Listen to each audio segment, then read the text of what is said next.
اعوذ باللہ من الشیطان الرجیم، بسم اللہ الرحمن الرحیم۔ السلام علیکم۔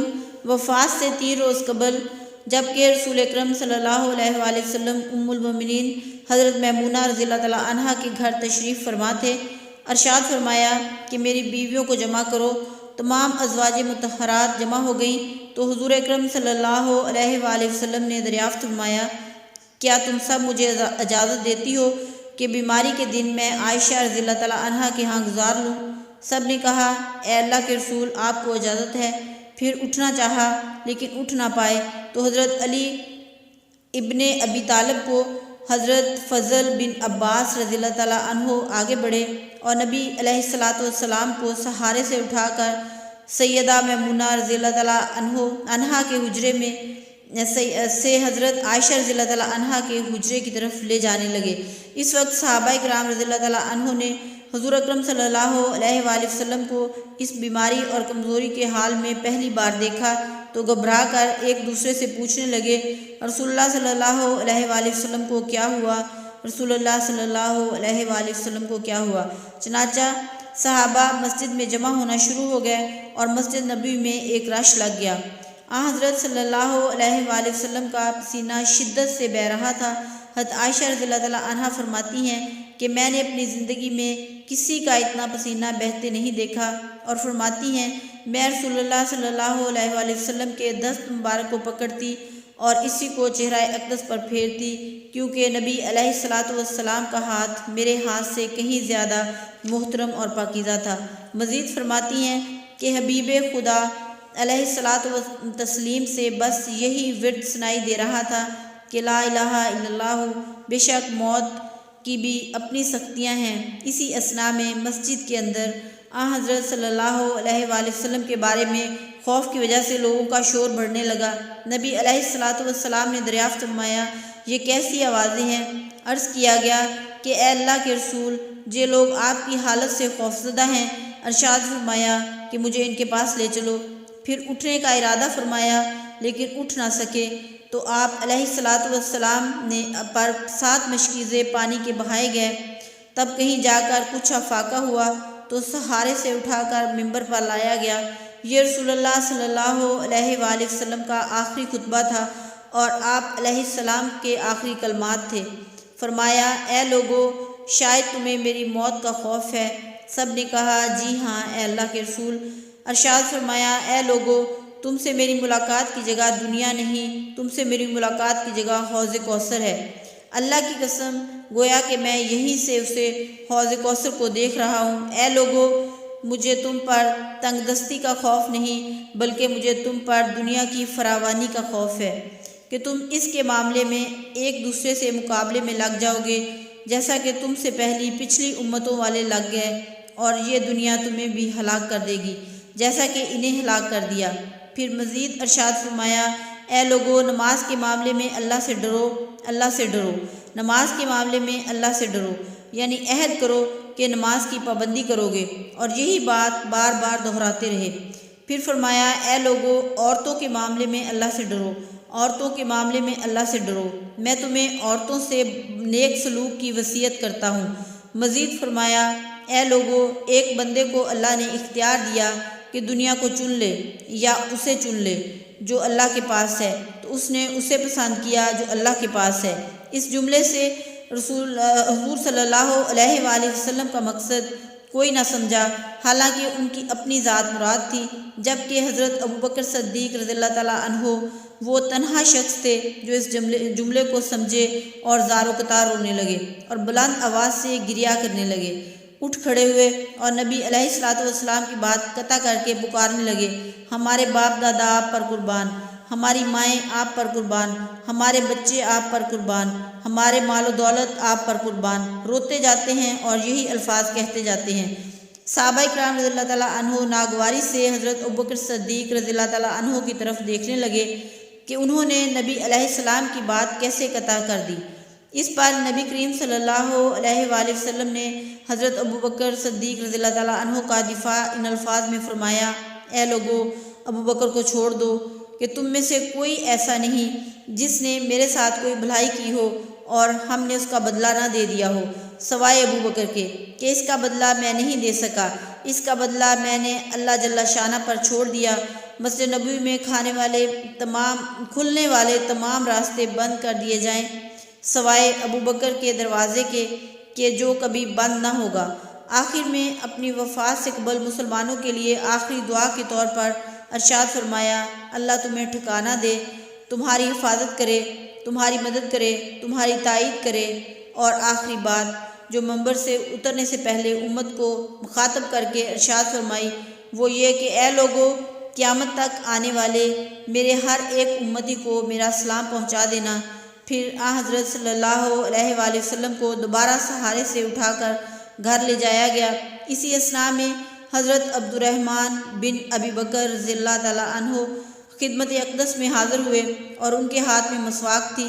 نبی کریم صلی اللہ علیہ وآلہ وسلم مسواک کو دیکھنے لگے لیکن شدت مرض کی وجہ سے طلب نہ کر پائے۔ چنانچہ سیدہ عائشہ رضی اللہ تعالیٰ عنہا رسول اکرم صلی اللہ علیہ وآلہ وسلم کے دیکھنے سے سمجھ گئیں اور انہوں نے حضرت عبد الرحمن رضی اللہ تعالیٰ عنہ سے مسواک لے کر نبی اکرم صلی اللہ علیہ وسلم کے دہن مبارک میں رکھ دی، لیکن حضور صلی اللہ علیہ وآلہ وسلم اسے استعمال نہ کر پائے تو سیدہ عائشہ رضی اللہ تعالیٰ عنہا نے حضور اکرم صلی اللہ علیہ وآلہ وسلم سے مسواک لے کر اپنے منہ سے نرم کی اور پھر نبی اکرم صلی اللہ علیہ وآلہ وسلم کو لوٹا دی تاکہ دہن مبارک اس سے تر رہے۔ فرماتی ہیں آخری چیز جو نبی اکرم علیہ السلام کے پیٹ میں گئی وہ میرا لعاب تھا، اور یہ اللہ تبارک تعالیٰ کا مجھ پر فضل ہی تھا کہ اس نے وصال سے قبل میرا اور نبی اکرم صلی اللہ علیہ وآلہ وسلم کا لعاب دہن یکجا کر دیا۔ ام المومنین حضرت عائشہ صدیقہ رضی اللہ تعالیٰ عنہا مزید ارشاد فرماتی ہیں پھر آپ صلی اللہ علیہ وآلہ وسلم کی بیٹی فاطمہ تشریف لائیں اور آتے ہی رو پڑی کہ نبی اکرم صلی اللہ علیہ وآلہ وسلم اٹھ نہ سکے، کیونکہ نبی اکرم صلی اللہ علیہ وسلم کا معمول تھا کہ جب بھی فاطمہ رضی اللہ تعالیٰ عنہا تشریف لائیں حضور اکرم صلی اللہ علیہ وآلہ وسلم ان کے ماتھے پر بوسہ دیتے تھے۔ حضور صلی اللہ علیہ وآلہ وسلم نے فرمایا اے فاطمہ قریب آ جاؤ۔ پھر حضور صلی اللہ علیہ وآلہ وسلم نے ان کے کان میں کوئی بات کہی تو حضرت فاطمہ اور زیادہ رونے لگی۔ انہیں اس طرح روتا دیکھ کر حضور صلی اللہ علیہ وآلہ وسلم نے پھر فرمایا اے فاطمہ قریب آؤ۔ دوبارہ ان کے کان میں کوئی بات ارشاد فرمائی تو وہ خوش ہونے لگی۔ حضور اکرم صلی اللہ علیہ وآلہ وسلم کے وصال کے بعد سیدہ فاطمہ رضی اللہ تعالیٰ عنہا سے پوچھا کہ وہ کیا بات تھی جس پر روئیں اور پھر خوشی کا اظہار کیا تھا۔ سیدہ فاطمہ رضی اللہ تعالیٰ عنہا کہنے لگی کہ پہلی بار جب میں قریب ہوئی تو فرمایا فاطمہ میں آج رات اس دنیا سے کوچ کرنے والا ہوں۔ اس پر میں رو دی۔ جب انہوں نے مجھ بے تحاشا روتے دیکھا تو فرمانے لگے فاطمہ میرے اہل خانہ میں سب سے پہلے تم مجھ سے عامل ہوگی، جس پر میں خوش ہو گئی۔ سیدہ عائشہ رضی اللہ تعالیٰ عنہا فرماتی ہیں پھر حضرت صلی اللہ علیہ وآلہ وسلم نے سب کو گھر سے باہر جانے کا حکم دے کر مجھے فرمایا عائشہ میرے قریب آ جاؤ۔ حضرت صلی اللہ علیہ وآلہ وسلم نے اپنی زوجہ مطہرہ کے سینے پر ٹیک لگائی اور ہاتھ آسمان کی طرف بلند کر کے فرمانے لگے مجھے وہ اعلیٰ عمدہ رفاقت پسند ہے، میں اللہ کی انبیاء، صدیقین، شہداء اور صالحین کی رفاقت کو اختیار کرتا ہوں۔ صدیقہ عائشہ رضی اللہ تعالیٰ عنہا فرماتی ہیں میں سمجھ گئی کہ انہوں نے آخرت کو چن لیا ہے۔ جبریل علیہ السلام خدمت اقدس میں حاضر ہو کر گویا ہوئے یا رسول اللہ ملک الموت دروازے پر کھڑے شرف باز جا بھی چاہتے ہیں۔ اس سے پہلے انہوں نے کسی سے اجازت نہیں مانگی۔ آپ علیہ السلام نے فرمایا جبرائیل اسے آنے دو۔ ملک الموت نبی اکرم صلی اللہ علیہ وسلم کے گھر میں داخل ہوئے اور کہا السلام علیکم یا رسول اللہ، مجھے اللہ نے آپ کی چاہت جاننے کے لیے بھیجا ہے کہ آپ دنیا میں ہی رہنا چاہتے ہیں یا اللہ سبحانہ تعالیٰ کے پاس جانا پسند کرتے ہیں۔ فرمایا مجھے اعلیٰ عمدہ رفاقت پسند ہے، مجھے اعلیٰ عمدہ رفاقت پسند ہے۔ ملک الموت حضرت صلی اللہ علیہ وآلہ وسلم کے سرہانے کھڑے ہوئے اور کہنے لگے اے پاکیزہ روح، اے محمد بن عبداللہ کی روح، اللہ کی رضا و خوشنودی کی طرف روانہ ہو، راضی ہو جانے والے پروردگار کی طرف روانہ ہو۔ غضبناک نہیں، سیدہ عائشہ رضی اللہ تعالیٰ عنہا فرماتی ہیں پھر نبی اکرم صلی اللہ علیہ وآلہ وسلم کے ہاتھ نیچے آن رہا اور سر مبارک میرے سینے پر بھاری ہونے لگا۔ میں سمجھ گئی کہ حضرت صلی اللہ علیہ وآلہ وسلم کا وصال ہو گیا مجھے اور تو کچھ سمجھ نہیں آیا، سو میں اپنے حجرے سے نکلی اور مسجد کی طرف کا دروازہ کھول کر کہا، رسول اللہ صلی اللہ علیہ وسلم کا وصال ہو گیا، رسول اللہ صلی اللہ علیہ وآلہ وسلم کا وصال ہو گیا۔ مسجد آہوں اور نالوں سے گونجنے لگی۔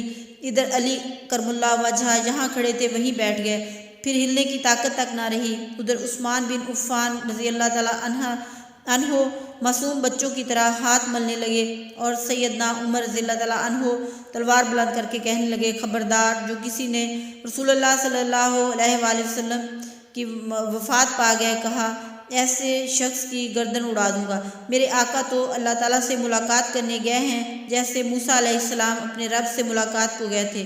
وہ لوٹ آئیں گے، بہت جلد لوٹ آئیں گے۔